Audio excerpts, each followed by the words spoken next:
ನಮಸ್ಕಾರ. ಜ್ಞಾನ ಮತ್ತು ವಿಜ್ಞಾನದ ಸಂಗಮವೇ ಈ ನಿಮ್ಮ ಆಯುಷ್ಮಾನ್ ಭವ ಕಾರ್ಯಕ್ರಮ.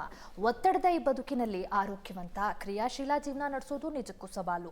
ವಿವಿಧ ಆರೋಗ್ಯ ಸಮಸ್ಯೆಗಳ ಬಗ್ಗೆ, ಆರೋಗ್ಯ ರಕ್ಷಣೆಯ ಬಗ್ಗೆ ತಜ್ಞ ವೈದ್ಯರು ಕಾರ್ಯಕ್ರಮದಲ್ಲಿ ಸಲಹೆ ಸೂಚನೆಗಳನ್ನು ನೀಡುತ್ತಾರೆ. ನೀವು ನಿಮ್ಮ ಮನೆಯಲ್ಲೇ ಕುಳಿತು ನಿಮ್ಮ ಸಮಸ್ಯೆಗಳಿಗೆ ಪರಿಹಾರವನ್ನು ಕಂಡುಕೊಳ್ಳಬಹುದು. ಇದು ಏಷ್ಯಾನೆಟ್ ಸುವರ್ಣ ನ್ಯೂಸ್ನ ವಿಶೇಷ. ನಾನು ಅಮೃತಾ ಗೌಡ.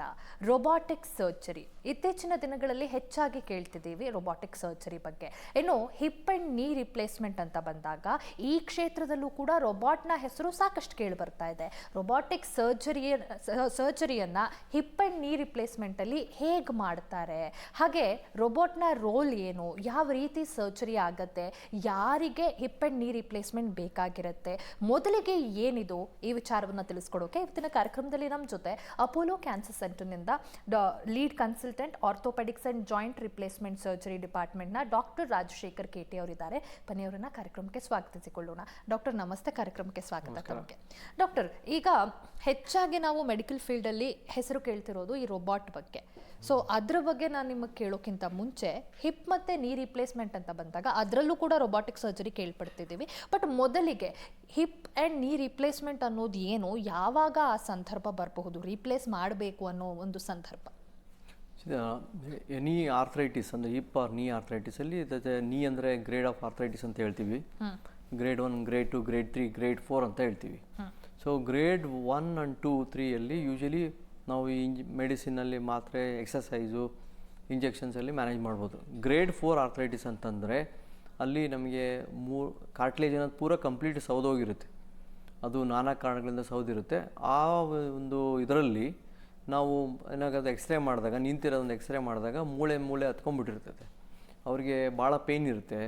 ಆಮೇಲೆ ಸ್ವಲ್ಪನೂ ನಡೆಯೋಕ್ಕಾಗ್ತಿರಲ್ಲ. ಮೊದಲೆಲ್ಲ 4 ಕಿಲೋಮೀಟರ್ ನಡೀತಿದ್ರು, ಬರ್ತಾ 3 ಕಿಲೋಮೀಟರ್ಸು ಬರ್ತಾರೆ, 3 ಕಿಲೋಮೀಟ್ರು, 2 ಕಿಲೋಮೀಟ್ರು, 1 ಕಿಲೋಮೀಟ್ರ್ ಅಂತ ಬರ್ತಾರೆ. ಹಾಗೆ ಕಮ್ಮಿ ಆದಂಗೆ ಆಗ್ತಾ ಅವರಿಗೆ ಪೇಯ್ನ್ ಜಾಸ್ತಿ ಆಗಿ ಅವ್ರಿಗೆ ಪೇಯ್ನ್ ಕಿಲ್ಲರ್ ತೊಗೊಂಡ್ರೂ ವರ್ಕ್ ಆಗಲ್ಲ, ಇಂಜೆಕ್ಷನ್ಸ್ ತೊಗೊಂಡಿದ್ರು ವರ್ಕ್ ಆಗ್ತಿರಲ್ಲ, ಮತ್ತು ಲೂಬ್ರಿಕೇಷನ್ ಮೆಡಿಸಿನ್ಸ್ ಅಂತ ನಾನಾ ಥರದ್ದು ಬಂದಿರ್ತವೆ, ಯಾವುದೂ ವರ್ಕ್ ಆಗ್ತಿರಲ್ಲ. ಸೊ ಅವ್ರಿಗೆ ಸಾಕಾಗ್ಬಿಟ್ಟಿರುತ್ತೆ ಈ ನೋವಿಗೆ ಅಂತೇಳಿ. ನನಗೆ ಈ ನೋವಿನಿಂದ ಮುಕ್ತಿ ಆಗಬೇಕು, ನೋವು ಹೋಗಬೇಕು ಅಂತ ಒಂದಿದ್ದವ್ರಿಗೆ ಈ ನೀ ರಿಪ್ಲೇಸ್ಮೆಂಟ್ ಅನ್ನೋದು ಒಂದು ವರದಾನ ಅಂತಲೇ ಹೇಳ್ಬೋದು. ಸರಿಯಾಗಿ. ಸೊ ಈ ನೀ ರಿಪ್ಲೇಸ್ಮೆಂಟಲ್ಲಿ ಮತ್ತೆ ಅಗೇನ್ ಈಗ ನ್ಯೂವರ್ ಟೆಕ್ನಾಲಜಿ ಅಂತಂದರೆ ರೋಬೋಟಿಕ್ಸ್ ಅಂತ ಬಂದಿದೆ. ಅರ್ಲಿಯರ್ ಒಂದು ಕಂಪ್ಯೂಟರ್ ಅಸಿಸ್ಟೆಡ್ ಸರ್ಜರಿ ಅಂತ ಇತ್ತು. ಆಮೇಲೆ ನಾವು ಫಸ್ಟ್ ಕಂಪ್ಯೂಟರ್ ಸರ್ಜರಿ ನಾನು ಬಾಂಬೆ ಇದ್ದಾಗ ನಮ್ಮ ಬಾಸ್ ತೊಗೊಂಡಿದ್ದ, ಆವಾಗ 2002 3 ಬಂದಿದ್ದು. ಸೊ ಆವಾಗ then we completely almost 10 years computer ಸರ್ಜರಿಲಿ ಎಕ್ಸ್ಪೀರಿಯನ್ಸ್ ಆಗಿದ್ದರಿಂದ ಮತ್ತೆ I am the first person to ಅದ್ರ ಬಗ್ಗೆ ಪೇಪರೆಲ್ಲ ಪ್ರೆಸೆಂಟ್ ಮಾಡಿ ಎಕ್ಸ್ಪೀರಿಯನ್ಸ್ ಆದಮೇಲೆ ನೆಕ್ಸ್ಟು ಕಂಪ್ಯೂಟರ್ ಸರ್ಜರೀಸು ಅಷ್ಟು ಡಿಮ್ಯಾಂಡ್ ಕಮ್ಮಿ ಆಗ್ತಾ ಬಂದಂಗೆ ಅದರಲ್ಲಿ ಸ್ವಲ್ಪ ಟೈಮ್ ತೊಗೊಳ್ತಿತ್ತು, ರಿಜಿಸ್ಟ್ರೇಷನ್ ಎಲ್ಲ ಇಶ್ಯೂ ಇತ್ತು. ಸೊ ಹಾಗೆ ದೆನ್ ನಾವು ದಿ ರೋಬೋಟಿಕ್ ಬಂದಿದ್ದು. ಸೊ ರೋಬೋಟಿಕಲ್ಲಿ ಏನಾಗುತ್ತೆ ಅಂತಂದರೆ ಇದರಲ್ಲಿ CT ಸ್ಕ್ಯಾನ್ ಅಂತ ಮಾಡಿ, CT ಸ್ಕ್ಯಾನ್ ಮಾಡಿದ ನಾವು ಅದನ್ನು ಪ್ಲ್ಯಾನಿಂಗ್ ಅಂತ ಮಾಡ್ತೀವಿ. ಪ್ಲ್ಯಾನಿಂಗ್ ಅಂತ ಮಾಡಿ ಅದರಲ್ಲಿ ನಾವು ಎಕ್ಸಾಕ್ಟ್ಲಿ ಏನು ಒಬ್ಬ ಮನುಷ್ಯನ ಕಾಲು ಸೈಜ್ ಏನಿದೆ ಅದಕ್ಕೆ ಸೈಜಸ್ ಏನು ಪಾರ್ಟ್ಸ್ ಬರುತ್ತೆ ಅಂತ ಎಲ್ಲ ಕರೆಕ್ಟಾಗಿ ತೋರಿಸುತ್ತೆ. ಅದು ತೋರಿಸಿದ ಮೇಲೆ ನಾವು ಮತ್ತೆ ಅದನ್ನು CT ಸ್ಕ್ಯಾನ್ ಮಾಡಬೇಕಾದ್ರೆ ಮಾಡಿದ ಮೇಲೆ ಅದು ಫಸ್ಟು ಒಂದು ಇಂಪಾರ್ಟೆಂಟ್ ಏನು ಮಾಡ್ತೀವಿ ಅಂದರೆ ಅಲ್ಲಿ ಒಂದು ಪಾಯಿಂಟ್ಸ್ ಏನು ತೊಗೊಳ್ತೀವಲ್ಲ ರಿಜಿಸ್ಟ್ರೇಷನ್ CT ಸ್ಕ್ಯಾನ್ ಮಾಡಿದಾಗ ಅದು ಸೈಜಸ್ಸು ಅಂದರೆ ರಿಜಿಸ್ಟ್ರೇಷನ್ ಅಂತ ಹೇಳ್ತೀವಿ. ಅದಕ್ಕೆಂದರೆ CT ಸ್ಕ್ಯಾನಲ್ಲಿ ಪ್ಲ್ಯಾನಿಂಗ್ ಅಂತ ಹೇಳ್ತೀವಿ. ಅಲ್ಲಿ ಯಾವ್ಯಾವ ಪಾಯಿಂಟ್ಸ್ ಪರ್ಟಿಕ್ಯುಲರ್ಲಿ CT ಸ್ಕ್ಯಾನಲ್ಲಿ accurately we can take the points. So ಆವಾಗ ಏನಾಗುತ್ತೆ, ನಮಗೆ ಸೈಜ್ ಮಿಸ್ ಮ್ಯಾಚ್ ಆಗೋದಾಗಲಿ, ಕರೆಕ್ಟಾಗಿ ಪಾರ್ಟ್ಸ್ ಫಿಟ್ಟಿಂಗ್ ಆಗಲಿ ಒಂದು ಗೊತ್ತಾಗುತ್ತೆ. ಇನ್ನೊಂದು ಇಂಪಾರ್ಟೆಂಟ್ ಅಂದರೆ ಅಲೈನ್ಮೆಂಟ್ ಅಂತ. ಸೊ ಅಲೈನ್ಮೆಂಟ್ ಅಂತಂದರೆ ಒಂದು ಕಾರ್ ಅಲೈನ್ಮೆಂಟ್ ಚೆನ್ನಾಗಿದ್ದರೆ ಟೈರ್ ಸವಿಯೋದಿಲ್ಲ, ಆ ಥರನೇ ಒಬ್ಬ ಮನುಷ್ಯನ ಕಾಲ್ ಅಲೈನ್ಮೆಂಟ್ ಎಷ್ಟಿದೆ ಅಂತ. ಸೊ ಅದರಲ್ಲಿ ಡಿಫ್ರೆಂಟ್ ಒಂದು ಮೆಥಡ್ಸ್ ಇದೆ. ಸೊ ಒಂದು mechanical alignment, kinematic alignment, functional alignment ಅಂತ. ಸೊ ಅವ್ರವ್ರ ಸರ್ಜನ್ ಎಕ್ಸ್ಪೀರಿಯನ್ಸ್ ಮೇಲೆ we can choose that alignment. I have been following the gap balancing ಮತ್ತು ಫಂಕ್ಷನಲ್ ಅಲೈನ್ಮೆಂಟ್ ಅಂತ ಒಂದು ಯೂಸ್ ಮಾಡಿದ್ವಿ. ಸೊ ಅದರಲ್ಲಿ ಏನಾಗುತ್ತೆ, ಒಂದು CT ಸ್ಕ್ಯಾನ್ ಪ್ಲ್ಯಾನ್ ಮಾಡಿದ ಮೇಲೆ ದೆನ್ ಡ್ಯೂರಿಂಗ್ ಆಪ್ರೇಷನಲ್ಲಿ ನಾವು ಇಂಟ್ರಾ ಆಪ್ರೇಷನಲ್ಲಿ ಪೇಷಂಟ್ ಕಾಲನ್ನ ಎಕ್ಸ್ಪೋಸ್ ಮಾಡಿ then there is a robotic camera ಅಂತ ಇರುತ್ತೆ. ಆ ರೋಬೋಟಿಕ್ ಕ್ಯಾಮ್ರಾದಲ್ಲಿ ಈ ಒಂದು ಪಾರ್ಟ್ಸ್ನ ಮತ್ತೆ ನಾವು ರಿಜಿಸ್ಟ್ರೇಷನ್ ಅಂತ ಮಾಡ್ತೀವಿ. ರಿಜಿಸ್ಟ್ರೇಷನ್ ಮಾಡಿದ ಮೇಲೆ ಅದನ್ನು ಆ ಪಾರ್ಟ್ಸು ಮೊಣಕಾಲ್ದ ಮತ್ತು ಏನು ಫೀಮರ್ ಬೋನ್ ಅಂತ ಹೇಳ್ತೀವಿ, ಮತ್ತು ಥೈ ಬೋನ್ ಅಂತ ಹೇಳ್ತೀವಿ, ಎರಡು ರಿಜಿಸ್ಟ್ರೇಷನ್ ಮಾಡಿದ ಮೇಲೆ ದೆನ್ ನಾವು ಮತ್ತೆ ಅಗೇನ್ ಆ ಒಂದು ರೋಬೋಟ್ಗೆ 2 ಇನ್ಫಾರ್ಮೇಷನ್ ಸಿಕ್ತು. ಒಂದು CT ಮೊದಲ ಪ್ರೀ ಆಪ್ರೇಷನ್ ಸ್ಕ್ಯಾನ್ ಮಾಡಿದಾಗ ಇನ್ಫಾರ್ಮೇಷನ್ ಸಿಕ್ಕಿತ್ತು. ಇವಾಗ ಮತ್ತೆ ನಾವು ಈ ಇಂಟ್ರಾ ಆಪರೇಟಿವ್ ಆ್ಯಕ್ಚುಯಲ್ ಮೂಳೆನ ರಿಜಿಸ್ಟ್ರೇಷನ್ ಮಾಡಿ ಇನ್ಫಾರ್ಮೇಷನ್ ಕೊಟ್ಟಿದ್ದೀವಿ. ಎರಡನ್ನ ಕ್ಲಬ್ ಮಾಡಿದ ಮೇಲೆ ದೆನ್ ನಮಗೆ ಅದು ಮತ್ತೆ ಅಗೇನ್ ಪಾರ್ಟ್ಸ್ ಎಷ್ಟಂತ ತೋರಿಸುತ್ತೆ. ಮತ್ತು ನಾವು ಈ ಲಿಗಮೆಂಟ್ಸ್ ಲ್ಯಾಕ್ಸಿಟಿ, ಲಿಗಮೆಂಟ್ ಟೈಟ್ನೆಸ್ ಯಾವುದು ಗೊತ್ತಾಗೋದಿಲ್ಲ CT ಸ್ಕ್ಯಾನಲ್ಲಿ. ಅವಾಗ ಇಂಟ್ರಾ ಆಪ್ರೇಷನ್ ನಾವು ಮತ್ತೆ ಈಗ ಲಿಗಮೆಂಟ್ ಎಷ್ಟು ಟೈಟ್ ಇದೆ, ಎಷ್ಟು ಲೂಸ್ ಇದೆ ಇನ್ಫಾರ್ಮೇಷನ್ನ ಕೊಡ್ತೀವಿ. ಅದೊಂದು ಭಾಳ ಇಂಪಾರ್ಟೆಂಟ್. ಸೊ ಆವಾಗ ನಾವು ಈಗೇನು ಮೊದಲು ಬಿಫೋರ್ ಆಪ್ರೇಷನ್ CT ಸ್ಕ್ಯಾನಲ್ಲಿ ನನಗೆ ಸಪೋಸ್ ಸೈಜ್ 3 ಅಥವಾ ಸೈಜ್ C ಅಂತ ಬಂದಿತ್ತು, ಆರ್ D ಅಂತ ಬಂದಿತ್ತು ಅಂತ ತಿಳ್ಕೊಳ್ಳಿ. ಸೊ ಆ ಡ್ಯೂರಿಂಗ್ ಸರ್ಜರಿಯಲ್ಲಿ ಆ ಸೈಜ್ D ನಮಗೆ ಗ್ಯಾಪ್ಸ್ ಅಂತ ಹೇಳ್ತೀವಿ ನೀ ಜಾಯಿಂಟಲ್ಲಿ. ಫ್ಲೆಕ್ಷನ್ ಮತ್ತು ಎಕ್ಸ್ಟೆನ್ಷನ್ ಅಂದರೆ ಮಡಿಚಿದವು ಮತ್ತು ಸ್ಟ್ರೈಟ್ ಮಾಡಿದ ಕಾಲು, ಅವೆರಡೂ ಗ್ಯಾಪ್ಸನ್ನು ಅಡ್ಜಸ್ಟ್ ಮಾಡೋದಕ್ಕೆ. ಸೊ ಅವಾಗ ನಾವು ಸೈಜ್ನ ಇದು ಸೈಜ್ D ಅನ್ನೋದು ಕರೆಕ್ಟ್ ಆಗುತ್ತೋ ಸೈಜ್ C ಆಗುತ್ತೋ ಅಂತೇಳಿ ಅಡ್ಜಸ್ಟ್ ಮಾಡೋದು ಇಂಪಾರ್ಟೆಂಟು. ಒಂದು ಅಲೈನ್ಮೆಂಟನ್ನು ಕರೆಕ್ಟಾಗಿ ನಾವು ಮತ್ತೆ ಬ್ಯಾಲೆನ್ಸ್ ಮಾಡ್ಬೋದು based on the ligament laxity ಅಥವಾ ಟೈಟ್ನೆಸ್ ಮೇಲೆ. ಇವೆರಡರಿಂದ ನಮಗೇನಾಗುತ್ತೆ ಅವಾಗ then after the planning then the robo will cut the bone.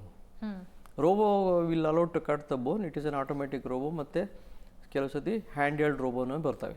ಇವೆರಡರಲ್ಲೂ same ಮೆಥಡಲ್ಲೇ ಕಟ್ ಮಾಡ್ತೀವಿ. Once a bone is cut then we remove the remaining pieces of bone called osteophytes ಅಂತ ಹೇಳ್ತೀವಿ. ಅವೆಲ್ಲ ಮತ್ತೆ minute releasing of the ligaments ಮಾಡಿದ ಮೇಲೆ then actual ಸೈಜಿನ trial parts ಅಂತ ಹೇಳ್ತೀವಿ. ಅಂದರೆ before putting the final parts something called trial implant ಅಂತ ಹೇಳ್ತೀವಿ. ಆ ಟ್ರಯಲ್ ಇಂಪ್ಲಾಂಟನ್ನು ಹಾಕಿದ ಮೇಲೆ ಫಿಕ್ಸ್ ಮಾಡೋದಕ್ಕೆ ಮಾಡಿದ ಮೇಲೆ then again we check in the camera of the robo and what is my alignment, what is the what we are planned exactly we are able to ನಾವು ಇದನ್ನು ಕರೆಕ್ಟಾಗಿ ಇದೆಯೋ ಅಂತ ಚೆಕ್ ಮಾಡೋದಕ್ಕೆ ಬ್ಯಾಲೆನ್ಸ್ ಅಂತ ಹೇಳ್ತೀವಿ. ಒಂದು ಸೈಜ್ ಫಿಕ್ಸೇಷನ್ ನೋಡ್ಕೋಬೋದು, ಒಂದು ನೀ ಅಲೈನ್ಮೆಂಟ್ ನೋಡೋದು, ಮತ್ತು ಬ್ಯಾಲೆನ್ಸ್ ಆಫ್ ದ ಲಿಗಮೆಂಟ್ಸ್. ಇಷ್ಟು ಮಾಡೋದಕ್ಕೆ ರೋಬೋಟಿಕ್ ಸರ್ಜರಿ ಅಂತ. ಇದೆಲ್ಲ ಓಕೆ ಇದ್ದರೆ then we clean the joint. ಅದಕ್ಕೆ ಪಲ್ಸ್ ಲವಾಜ್ ಅಂತ ಹೇಳಿ ಅದನ್ನ ಎಲ್ಲ ಬೋನ್ಸನ್ನೆಲ್ಲ ಕ್ಲೀನ್ ಮಾಡಿ ಆಮೇಲೆ ಅದನ್ನು ವಿ ಪುಟ್ ದ ಸಿಮೆಂಟ್, ಆ ಸಿಮೆಂಟ್ ಹಾಕಿ ಫಿಕ್ಸ್ ಮಾಡೋದಕ್ಕೆ then the knee will be precisely we can do say ನಮಗೇನು ಬೇಕಾಗಿತ್ತೋ ಅದನ್ನು ಪ್ಲ್ಯಾನ್ ಮಾಡಿದಂತ ಮಾಡಿಕೊಂಡು ಮಾಡೋದಕ್ಕೆ ರೋಬೋಟಿಕ್ ನೀ ರಿಪ್ಲೇಸ್ ಅಂತ ಹೇಳ್ತೀವಿ. ಇದೇ ಥರನೇ ಹಿಪ್ಪಲ್ಲೂ ಅಷ್ಟೇ.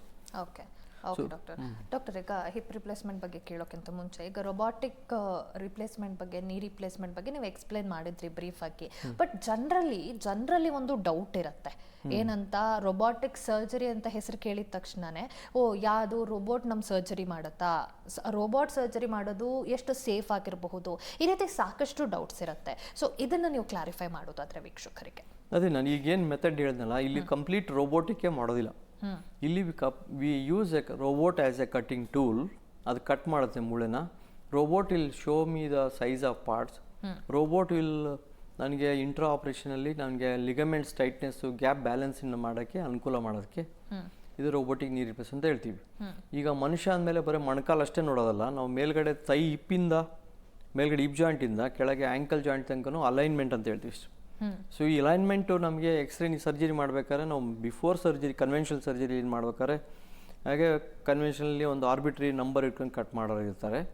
ಇನ್ನೊಂದು ಸ್ಕ್ಯಾನೋಗ್ರಾಮ್ ಅಂತ ಮಾಡ್ತೀವಿ. ಸ್ಕ್ಯಾನೋಗ್ರಾಮಲ್ಲಿ ಅದು ಮೆಜರ್ಮೆಂಟ್ ಮಾಡಿ ಆ ಮೂಳೆ ಕಟ್ ಮಾಡಿ ಪಾರ್ಟ್ಸ್ ಫಿಕ್ಸ್ ಮಾಡೋದಕ್ಕೆ ಕನ್ವೆನ್ಷನಲ್ ಮೆಥಡ್. ಅದು it is again surgeon dependent ಆಗಲಿ. ನಾವು ಕೈಯಿಂದ ಕಟ್ ಮಾಡ್ಬೇಕಾದ್ರೆ millimetre or so here and there error ಆಗ್ಬೋದು. ಆದರೆ ರೋಬೋಟಿಕಲ್ಲಿ ನೀವು ಬಿಫೋರ್ ಕಟ್ ಮಾಡ್ಬೇಕಾದ್ರೆ ನಿಮಗೆ ಇದು ತೋರಿಸುತ್ತದೆ, ನೀನು ಇಷ್ಟು ಕಟ್ ಮಾಡ್ತಾ ಇದೆಯಾ, ಇಷ್ಟು ಗ್ಯಾಪ್ ಇದೆ, ಇಷ್ಟು ಅಲೈನ್ಮೆಂಟ್ ಟೈಟ್ ಇದೆ, ಇದನ್ನು ನೀವು ಅಡ್ಜಸ್ಟ್ ಮಾಡ್ಕೋಬೋದು ಅಂತ ಹೇಳ್ತದೆ information. So before cutting only I can ಎರರ್ನ ಕರೆಕ್ಟ್ ಮಾಡ್ಕೋಬೋದು. ಕರೆಕ್ಟ್ ಮಾಡ್ಕೊಂಡು ಅಲೈನ್ಮೆಂಟ್ ಪರ್ಫೆಕ್ಟ್ ಮಾಡೋಕ್ಕೆ ಇದು ರೋಬೋಟಿಕ್ ನೀ ರಿಪ್ಲೇಸ್ ಅಂತ ಹೇಳ್ತೀವಿ. ಸೊ ಇದರಲ್ಲಿ ನಮಗೆ ಈಗ ಒಂದು 10 ಸತಿ ನಾನು ಬಾಣ ಬಿಟ್ಟರೆ ಕರೆಕ್ಟಾಗಿ ಅದಕ್ಕೆ ಈಗ ಅರ್ಜುನದ ಹೆಂಗೆ ಮೀನಿನ ಕಣ್ಣಿಗೋ ಅಥವಾ ನಾನು ಇಲ್ಲೊಂದು ಗುರಿ ಇಟ್ಕೊಂಡು ಇಲ್ಲಿ ಹೊಡೋದು ಅಂದರೆ 10 ಸಲನೂ ಕನ್ವೆನ್ಷನಲ್ಲಿ ನಾವು ಕರೆಕ್ಟಾಗಿ ಹೋಗ್ಬೋದಿಲ್ಲ. 3 ಸಲ ಹೋಗ್ಬೋದು, ಒಂದು ಸ್ವಲ್ಪ ಹಿಂದೆ ಮುಂದೆ ಹೋಗ್ಬೋದು.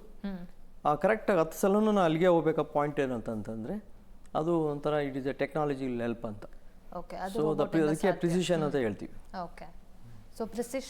ಪ್ರಿಸಿಷನಲ್ಲಿ ಏನಾಗುತ್ತೆ, ಒಂದು ಫಿಕ್ಸೇಷನ್ನು, alignment and balancing the knee will helps to ಪೇಷಂಟಿಗೆ ರಿಕವರಿ ಫಾಸ್ಟ್ ರಿಕವರಿ ಆಗೋಕ್ಕೆ ಹೆಲ್ಪ್ ಆಗುತ್ತೆ. ಇದಕ್ಕೆ ಫಾಸ್ಟ್ ಟ್ರ್ಯಾಕ್ ನೀ ರಿಪ್ಲೇಸ್ಮೆಂಟ್ ಅಂತ ಹೇಳ್ತೀವಿ. Okay, so fast track knee replacement surgery ಅನ್ನೋದು ರೊಬಾಟಿಕ್ ಸರ್ಜರಿನಲ್ಲೇ ಬರುತ್ತೆ ಅಂತ, ಸೇಮ್ ಎರಡು ಒಂದೇ ಹೆಸರು. ಇದು ಫಾಸ್ಟ್ ಟ್ರ್ಯಾಕ್ ನೀ ರಿಪ್ಲೇಸ್ಮೆಂಟ್ ಅಂತಂದರೆ that is my own our own philosophy. I been using it. ಭಾಳ ವರ್ಷದಿಂದ ನಾನು ಮಾಡ್ತಾ ಇದ್ದೀನಿ. ಸೊ ಇದರಲ್ಲಿ ಪೇಷಂಟ್ಸ್ ಕಾಂಪ್ಲಿಕೇಶನ್ಸ್ ರೇಟನ್ನು ಹೆಂಗೆ ಕಮ್ಮಿ ಮಾಡ್ಬೋದು ಅಂತ ನೋಡಿ ಅನಲೈಸ್ ಮಾಡೋದಕ್ಕೆ ನನಗೆ ಫಾಸ್ಟ್ ಟ್ರ್ಯಾಕ್ ನೀ ರಿಪ್ಲೇಸ್ ಅಂತ ಹೇಳ್ತೀವಿ. ಡಾಕ್ಟರ್, ಏನು ಡಿಫ್ರೆನ್ಸ್ ಇರುತ್ತೆ ಫಾಸ್ಟ್ ಟ್ರ್ಯಾಕ್ ಅಂತಂದ್ರೆ ನಾವೇನಾಗುತ್ತೆ, ಪೇಷಂಟ್ಸ್ಗೆ ಭಾಳ ಜನಕ್ಕೆ ಭಾಳ ಹೆದರಿಕೆ ಇದೆ. ನಾನು ನಡೀತೀನಿ ಇಲ್ಲ ಆಪರೇಷನ್ ಥಿಯೇಟ್ರಿಗೆ ಹೋದ್ರೆ ವಾಪಸ್ ಬರ್ತೀನಲ್ಲ ಅಂತಲೇ ಹೆದರಿಕೆ ಇರುತ್ತೆ. ನಾನು ಹೋಗ್ಬಿಡ್ತೀನಿ ಅಂತ ಅನ್ನೋರು ಹೆದರಿಕೆ ಇರುತ್ತೆ, ಭಾಳ ಜನಕ್ಕೆ ಇರುತ್ತೆ. ಆ ಫಿಯರ್ ಆಫ್ ಡೆತ್ ಒಂದು, ನಾನು ನಡೀತೀನಿ ಇಲ್ಲ ಅಂತ ಹೆದರಿಕೆ. ಸೊ ಒಂದೇನಾಗುತ್ತೆ, ಆವಾಗ ನಾವು 2 ಕಾಲ್ ಮಾಡೋ ಬದಲಿ ನಡೆಯೋದು ಕಷ್ಟ ಆಗ್ಬೋದು ಅಂತೇಳಿ 1 ಕಾಲ್ ಮಾಡ್ತೀವಿ. 1 ಕಾಲ್ ಮಾಡಿದ ಮೇಲೆ ಅವರಿಗೆ ಇಮಿಡಿಯೇಟಾಗಿ ಒಂದು 6 ಅವರ್ಸಲ್ಲಿ ವಾಕ್ ಮಾಡಿದರೆ ಅವ್ರಿಗೆ ಬರೋ ಕಾನ್ಫಿಡೆನ್ಸು ಭಾಳ ಇರುತ್ತೆ. ಆವಾಗ ನಾನು ವಾಪಸ್ ಬಂದೆ, ನಾನು ನಡೆದೆ, ನಾನು ಧೈರ್ಯ ಬರುತ್ತೆ. ಆಮೇಲೆ ಪೇಯ್ನ್ ಮ್ಯಾನೇಜ್ಮೆಂಟಲ್ಲಿ ಪೇಯ್ನ್ ಕಡಿಮೆ ಆಯಿತು ಅಂತಂದರೆ ಪೇಷಂಟ್ಗೆ ಇನ್ನೂ ಸ್ವಲ್ಪ ಕಾನ್ಫಿಡೆನ್ಸ್ ಜಾಸ್ತಿ ಆಗುತ್ತೆ. ಸೊ ನಾನು ಆಮೇಲೆ 3ನೇದು ಎಲ್ಡರ್ಲಿ ಪೀಪಲಲ್ಲಿ ಅವ್ರು ಬಾತ್ರೂಮ್ ಹೋಗ್ತೀನೋ ಇಲ್ಲೋ ಅಂತ. First of all all elderly people, ವಯಸ್ಸಾದವ್ರಿಗೆ ಎದುರಿಗೆ ಏನಪ್ಪ ಅಂತಂದರೆ ನಾವು ಇಂಡಿಪೆಂಡೆಂಟಾಗಿ ವಾಕ್ ಮಾಡಬೇಕು, ನಾನು ಟಾಯ್ಲೆಟ್ ಹೋಗಿ ಬರಬೇಕು, ನಾನು ಯಾರ ಮೇಲೆ ಡಿಪೆಂಡ್ ಆಗಬಾರ್ದು ಅಂತ. ಸೊ ಹಾಗಾಗಿ ಮೊದಲೆಲ್ಲ ನಾವೆಲ್ಲ ಜಾಯಿಂಟ್ ಫ್ಯಾಮಿಲಿಯಲ್ಲಿ ಇರ್ತಾ ಇದ್ವಿ. ಆವಾಗ ಭಾಳ ಜನ ಸಹಾಯ ಮಾಡೋಕ್ಕಿರೋರು. ಈಗೆಲ್ಲರೂ ನಾವು ನ್ಯೂಕ್ಲಿಯರ್ ಫ್ಯಾಮಿಲಿ ಇರೋದ್ರಿಂದ ಭಾಳ ಜನಕ್ಕೆ ಏನಾಗಿದೆ ಅಂದರೆ ಅವರು ಬಹುಶಃ ಮಕ್ಕಳು ಐದರ್ ಅಮೇರಿಕಾದಾಗಿರ್ತಾರೋ, ಬೇರೆ ಕಂಟ್ರಿಲಿ ಇರ್ತಾರೋ, ಬೇರೆ ರಾಜ್ಯದಲ್ಲಿ ಇರ್ತಾರೋ, ಬೇರೆ ಸ್ಟೇಟಲ್ಲಿ ಇರ್ತಾರೋ, ಅಥವಾ ಒಂದು ಬೇರೆ ಪ್ಲೇಸಲ್ಲಿ ಇದ್ದಾಗ ಅವ್ರಿಗೆ ಇಲ್ಲಿ ಅಜ್ಜ ಅಜ್ಜಿ ಇಬ್ಬರೇ ಇರ್ತಾರೆ. ಅವರು ಯಾರು ಪೇರೆಂಟ್ಸ್ ಇರ್ತಾರಲ್ಲ ಅವ್ರು ಒಬ್ಬರೇ ಇದ್ದಾಗ ಅವ್ರು ಬಾತ್ರೂಮ್ ಹೋಗೋದು ಇಂಡಿಪೆಂಡೆಂಟ್ ಆಗಲೇಬೇಕಾಗತ್ತೆ. ಅವ್ರ ತಮ್ಮ ಪಾಡಿಗೆ ತಾವು ನೋಡ್ಕೋಬೇಕಾಗಿದೆ. ಸೊ ಅವರಿಗೆ ನೋವಿತ್ತು ಅಂತಂದರೆ ಭಾಳ ಕಷ್ಟ ಆಗ್ತಿರುತ್ತೆ. ಅಂಥವ್ರಿಗೆ ಇದು ಭಾಳ ಒಂದು ಇದು. ನಾನು ಎಷ್ಟೋ ಪೇಷಂಟ್ಸು ಎಲ್ಲ ಸರ್ಜರಿ ಮಾಡಿಸ್ಕೊಂಡಿರೋ ಪೇಷಂಟ್ಸ್ ಆಗಲಿ ಭಾಳ ಇಂಡಿಪೆಂಡೆಂಟ್ ಆಗಿ ಕ್ವಾಲಿಟಿ ಲೈಫ್ ಅನ್ನೋದು ಇಂಪ್ರೂವ್ ಆಗಿರುತ್ತೆ. ಸೊ ಇದು ಒಂದು